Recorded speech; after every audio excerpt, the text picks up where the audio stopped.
Welcome to Volume 11 RockTalk PodCast, brought to you by Volume 11 Music. Your hosts, Rich Hoffa, Rik Lawhorne, and Mark Dunn. RockTalk Volume 11 Music.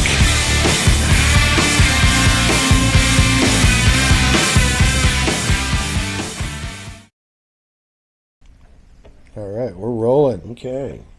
Hey! What's up? We're here at Volume 11 Music in Fredericksburg, Virginia, and this is Rock Talk. My name's Rich. Rik Lawhorne. Mark Dunn. Mark Dunn. Drinking some water. The water bottle. The water. Deer Park is a sponsor now. That's right. That's right. That's it. So this week's episode, we've got a couple questions from our people watching the show, our audience, and we wanted to dive into a couple of questions and kind of answer those in different things. So the first question is from Edward Fortney. What's up, Edward? How's it going? He asked, what was your first experience playing a professional music studio, and how did it go? What did you learn? Anything memorable that you can discuss about other studio experiences and musical journey? And we all know recording has changed a lot. So, I guess Mark, you do the most recording. You do a lot of recording. Yeah. Talk about that, and we'll chime in. First experience was really not an experience, because you know how you go. You guys probably have a similar story with your band, Right? Yeah. You go into the studio and you just try to replicate what you've been doing in the garage. Totally. Right. 19 years old, we did it. We weren't even produced, and so that I don't count that as an experience, because it was like literally just going to practice. Right. I didn't, I let everybody else handle it. Nobody suggested anything. Nobody said anything except recording. Right. So the first time I ever went in and I was being produced was probably a year and a half after that. So I'm 20, 21. And Stacey Hayden is a guitarist that played with Iggy Pop and David Bowie on the Station to Station tour. And he was producing this record. It was in Virginia Beach. It's for an MCA artist out of Canada. Stacey's from Canada, great guy.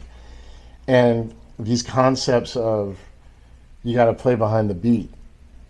Like, when you're playing music, it's instinctive to play with your snare. You just listen to whatever's going on and you roll with it. Yeah. And the biggest thing that blew me away about the change from the live or the room when you're playing to when you're recording was just the rhythmic timing. Yeah. So where I'm used to playing on the snare, they were saying, you're rushing it. And I'm like, I'm on the snare. And they're like, and so he had to literally show me, and this is such an abstract, I get that. But to play right after the snare, it's on it. If you play it on it, you're pushing it. You're ahead of the beat. Right. And that was the hardest thing. I mean, it was brutal. On top of everything else I still didn't know. Yeah. That aspect of playing and recording in the studio as a guitarist, musician, was the most abstract thing. Yeah. And on top of that, when you play with different drummers, Right. Whole different. yeah. vibe. So I've gotten used to it over the years, and thankfully I get calls now, probably more for my rhythm playing, and they might need a solo too. Right. Yeah. But it's about that. So that was the biggest, most important thing on day one that I ever learned on a real session in the studio. Yeah. Well, I'll piggyback on some of Mark's comments here. Same thing. I played in lots of cover bands for years. It's just fun. I'm not worried about getting a record deal. I'm just having fun playing in bands. And then we had a band, Sweet Nasty, back around 1989. Yeah. And we went into the studio. We cut some. I believe we did a few cover songs. We did some originals. Yeah. And for me, the biggest thing was, kind of Mark said, just you're playing it. Well, here's my drummer, and I'm doing my own thing, and this is going to be isolated. Everything's on a separate track. It's a whole different vibe to it than when you're playing in a club or a live environment. So I just was not used to that at all. So that took a little bit of getting used to. And of course, I went on with other bands after that also did some demos and whatnot. And so that's the biggest thing, is just when you got the headphones on, you're hearing the drums, you're hearing the bass, and you got to lock in.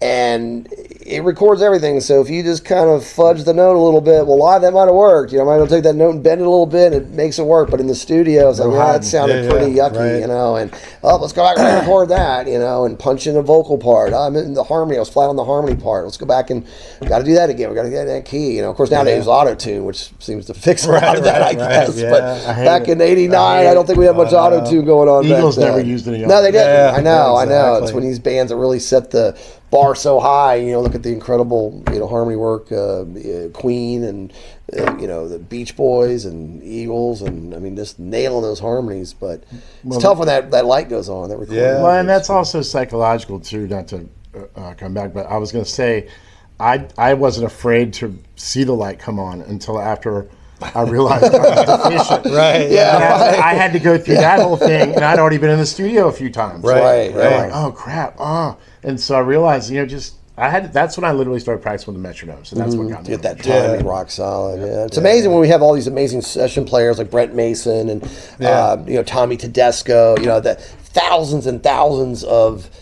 pieces of music they've done in the studio, and they just nail it every time. It's incredible. Yeah. My biggest thing, of course, Rick and I recorded together, but from the drummer standpoint, it was you're in this room and you're wearing headset, and we went in and played. We went in and did the rhythm part first, if I remember right. Yeah, so we did. Guitar, bass, and drums. We did the rhythm, and then we Rick went in and did his leads, and then we put vocals over top of it. But I think the biggest thing was just making sure, and like Rick said, you can't hide. So when you're playing live, if I hit something or I hit a rim or I do something like that, you're not going to hear that. It's just you're playing and you're getting into it and things like that. And that's the thing about playing in the studio, was trying to be real clean at what you do, and you're hitting things right, and right parts of the cymbals, and everything makes a difference. So that was the big thing for me, and then breaking it up. But we also practiced in the studio for a while. We did. We used to rehearse in the studio with headphones on and stuff. So I think it made us a better live act, because you're hearing everything that's going on, just because you're getting all the sweet. You're getting all of it. Everything, it's and that's kind of it. So. But of course, nowadays, and you've seen it too, where you don't even have to be in the same state, same country, right? And you can put together a nice recording. You don't, for there's all kinds of the technology just from '89 when we were doing that to now, it's unreal. Yeah, just '89 we were on tape. Yeah, it was good old tape. And that was brutal. And people, the younger people that may not understand that. There's no fudging. So even if you boboed a part and had to come back and fix it, you had to fix it. Yeah, on tape. And get it. Yeah. Nowadays with digital, you can edit and use Melodyne and pitch. You can take the nastiest of the nasty and make it sound good digitally. Yeah. And further, the recording's gotten to the point where I'm not going to tell you who the session was for, who the producer was producing, but the producer, with a very prominent female pop singer out in LA, couldn't play guitar. So he just played one string at a time, in time, in the Pro Tools, and then just put in Pro Tools, let Pro Tools iron it out. Oh, geez, that is crazy. So that's what I mean by being able to play. In '89, you had to play. Yeah. That's right. That's right. Great question, Ed. Yeah, it was a great question, and there's so much more that we could talk about with that too. That could be a 3 episode. Could be nonstop. So miniseries. So the next question is by John Harris. What's up, John? John. Having easy access to guitar tuners from either an app, headstock tuner, pedal, or an amp, how important is it for beginners or intermediate guitarists to learn how to tune by ear? Okay. So guys, I think it's real important. It is important. It is important. I don't think you're not really going to tune by ear unless you have perfect pitch. But here's the problem. Though, I've been teaching since 1986, for about 38 years now. In the old days, the golden 80s there, the late 80s, I would right away try to get people tuning by ear. And honestly, for me personally, it was a nightmare. Because if you haven't been playing, you don't even really know what you're listening for a lot of times. Right. It's like, well, I know I need to be in tune. I get that. Yeah. But what is my string supposed to even sound like? So then you'd have, now this is me going back to 1980, the little pitch pipes. Remember those, Mark? You have one of those pitch pipes. You blow it down. And then you got to get that in your head. hope your ear can understand it, and then hope you can not tune your peg 5 million times and break the string and get it to sound, where it's supposed to be at. So easier said than done. It's a great concept. Yeah, we want to be in tune. There's no doubt about that. But boy, that's a tough thing. And for any instructor, it's hard to jump in somebody's body and hear the sound waves of that note matches up. So it is nice that we do have all these apps now that do make things easier, but it is an important concept. And usually whenever I work with anybody, as we go on, I try to focus, we get into the ear training, but initially it's just getting going and just knowing what you're even trying to listen for. That's such a hard thing early on. Yeah. What are your thoughts, Mark? A lot of what Rik said. Yeah. I think getting someone to learn the note values and the names of them is the easy part. And today's technology allows anyone to dial it in if it's a decent guitar. But talking about the intervals, I teach students the 5th fret rule. Because that's the first kind of notion where if I'm 5th fret on the low E, that's an A note, A. Yeah. And then that's not a disparate interval. Right. But it kind of gives you, that thing. And then the next thing I teach them after that is what the intervals are, which is Here Comes the Bride. Yeah, right. Except for the G and the B string is like da da da da da. So it's a major third for like Folsom Prison. So that's literally the first interval I try to teach them, along with how it's tuned. Because if you didn't have a tuner or a pitch pipe, or whatever, and you did fourths or the 5th fret rule, you can relatively tune the guitar. Yeah. Because I used to think relative tuning was getting one of my brothers to do it. Hey, relative, come here. Yeah. And you remember how expensive tuners were back in the 80s? Yeah. I mean, they were compared to nowadays. Well, those plug-in ones, they were $50-$60. Yeah. If I remember right. They weren't. They cheap. were. Oh no, the Boss TU tuners, those were killer. Those chromatic ones, the TU12. Yeah. I still got a couple of them. They were $109. Oh wow. Yeah. That was an expensive tool back then. That was.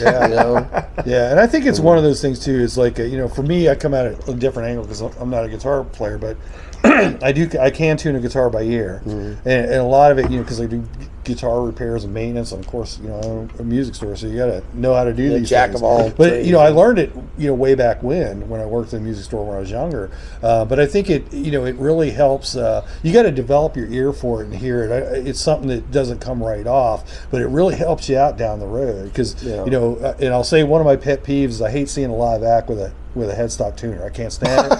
Don't like it. We see that a lot. It drives me nuts. I just cringe when I see start guitar wearing players them who do that. Jewelry, necklaces. It drives me nuts. But it does. Great It does Christmas help present. you. Hear that and get it. Get things right. And it develops your ear in different sounds and things like that, so you can tune the guitar by ear at some point. And really, we were talking about this earlier. Because I changed the strings on so many guitars that it's one thing tuning the guitar with itself, but it's also another thing to get it in pitch. And for me, like since I've been doing this again, because I string so many guitars and stuff and tune so many guitars that I'm getting really close to having that pitch to get things going. I know how things are supposed to sound, and you hear it and you're like, okay, I'm really close. And it's just something you develop over time. But it's the same thing about hearing it, the waves and things like that when you're doing your harmonics. But also the same thing with tuning of drums. I mean, drums are not just going crisscross. You're tuning. If you're tuning by ear, you're hitting each lug and making them sound the same. So you're tuning them by hearing it. And how I figured out they make drum tuners as well, but they do, some of them do tension, some of them are digital, do some other stuff. But I had my set at home and I tuned it, and of course I really learned how to tune drums by Rod Morgenstein. Morgenstein, the clinic, had a clinic there, and he was showing me how he did it and stuff. And then but I got this, the dial, the drum dial, which, measures tension, and I tuned my set up by ear and stuff, and I set the drum dial on, and I go, what did I spend $80 on this for? 'Cause I'm really, I'm so close, but I've been doing it for so long. But yeah, I think it's a great question. And I think that, you develop that, and you should develop it. But yeah, and I agree with everything both of you are saying. But then to add to the insanity of it, so again, Mark and me, we both kind of got going in the 80s as younger players. Then those wacky 90s hit. And what does everybody do? Everybody's tuning in low. Everything's like drop D and down a half step. So that even just makes it crazier because you're looking at your tuner and you're going, well, it's EADGBE, but I better hope that this thing can go down. And of course, now all the modern ones can. But just getting your ears even used to hearing, if you're already those like EADGBE, but now it's down to E flat, A flat, D flat, or it's somebody doing a Soundgarden style tuning where they're dropping it down to like a low C or a low B, like low T or something like that, and so you got the tuners, but then you got to get your ears used to that. And then Rich, question for you. Drummers that play, say, jazz fusion over here versus maybe a drummer in a Seattle grunge band doing like Alice in Chains and Soundgarden, are they going to go for totally different tunings on the drums? Or is there just sort of a standard thing that most drummers, regardless of style, where you're going for? Yeah, there actually is kind of a standard type of tuning. A lot of it's got to do with how the head feels when you're hitting it. But the difference is drummers compensate for it with different drum heads. The drum heads drum heads tune the same, but because of the thickness of the drum, or if it's single ply, two ply, if it's got a ring inside of it, or you're using a gel, that's how you're changing your sound. But you also, the depth of the drum makes a big difference as well too. And back in back in the 80s, of course, everybody wanted these deep drums I remember that. You wanted cannage, you wanted deep, and everything's gotten shallower, going back to more standard toms and things like that. And on that comment, this is my own theory. I'd be curious to see what y'all say. So the 80s drummers, I think a lot of those guys in the 70s are probably big Led Zeppelin fans with John Bonham's big cannon kind of sound. So that did seem to be the thing a lot of drummers. But then the producers kind of changed it up later as rock kept going on, and the drum sound started to They started change. close miking when we got more tracks. Because when the Zeppelin albums are still on 4-track, they were, they're bouncing, but I think that there might be a parallel line drawn from when close miking techniques with 16-track, then to 24-track, and then with patch bass and gated reverb, it's the anti-Bonham. See, that's a great way to put it. I know exactly what you're saying, though. Because the Bonham sound is open, and big cannon drums kind are of thing. tuned musically. And you heard not only the drum but the room. And then you heard the tuning on those like Toto. Steely Dan albums, it sounds like the microphone is on the stick. So it's like it's so the tuning is pursuant to that kind of thing. You don't hear big thunderous drums on the Steely Dan album, but on Zeppelin you're going to hear that cannon kind of a thing. And that's the way like with my drums are wide open.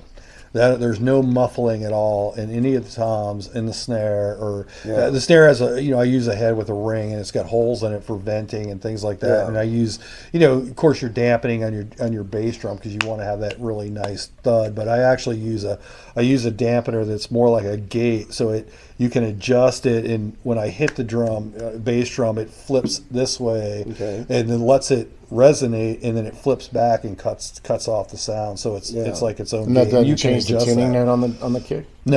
No, it's just more like a gate compressor type of deal. It lets it ring out for a certain amount of time, and then it folds back. You had some interesting comments when we were talking one-on-one about a week or two about Tommy Lee from Motley Crue, about his drum sound. The change from like those early records to later on. And of course, Bob Rock got involved. Those early records are awful. I mean the production. It's low. It's definitely lo-fi production comparatively to where they went when Bob Rock started. Well, Bob Rock. I mean that whole thing. I mean, I don't remember the article, but I did read about it, and it's like that thing was. I mean, the stuff that he did on it, because the drums were just the Dr. Feelgood they album. were massive. Like cannons times 10. They compressed them as a group so hard. It was like boom, and then of course you got other sounds like metallic and stuff like that. It's got that.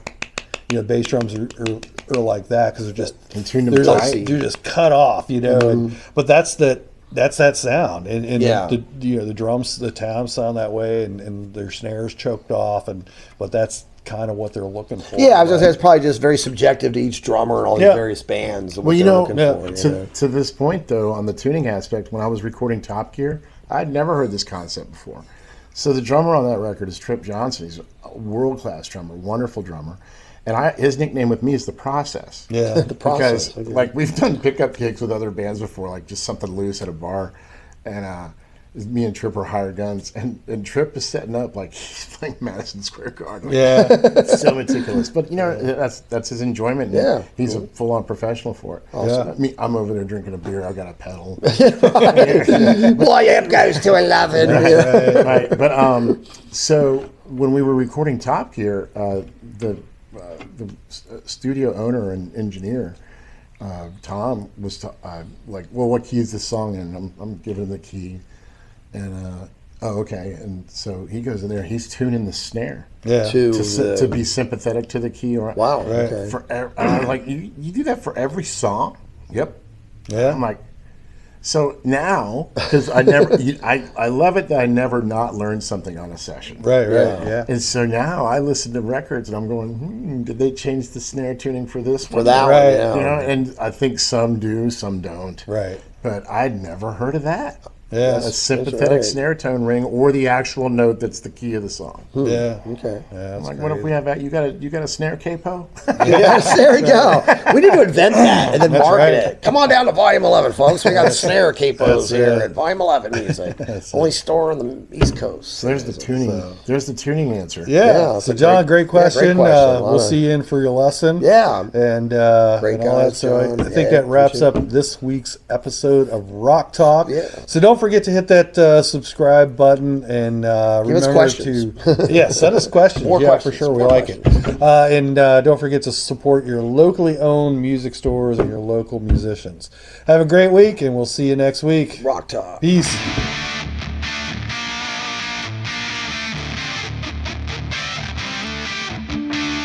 This has been an episode of Volume 11 Rock Talk Podcast, brought to you by Volume 11 Music.